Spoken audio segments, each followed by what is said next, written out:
Le loup sera donc moins bien protégé en Suisse. Le Conseil fédéral le veut. Nouvelle donne pour la décision d'ouvrir le feu sur l'animal.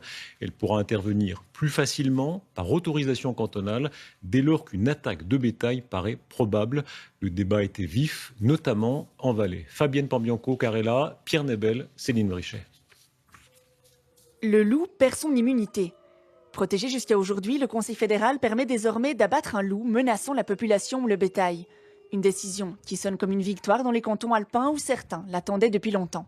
Je suis satisfait et en même temps je constate qu'un parlementaire doit être très patient parce que même si ces interventions sont acceptées par l'Assemblée fédérale, lorsque le Conseil fédéral n'est pas du même humeur et du même avis, eh bien il faut savoir être patient.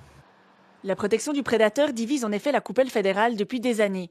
Aujourd'hui, et c'est une première, le gouvernement propose que la régulation du loup puisse se faire de façon préventive. Jusqu'ici, le loup, on a pu gérer d'une manière qu'après des problèmes sont montrés comme des graves dommages ou des dégâts importants ou un danger pour l'homme. On a pu réagir. Maintenant, le Conseil fédéral propose qu'on peut réagir en avant que ces problèmes s'aggravent.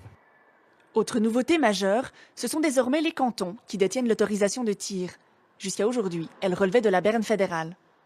Le Valais attendait particulièrement la nouvelle. Depuis le retour du prédateur dans le canton, il a fait des centaines de victimes dans les troupeaux. Parmi elles, en 2013, les brebis de Lidvin.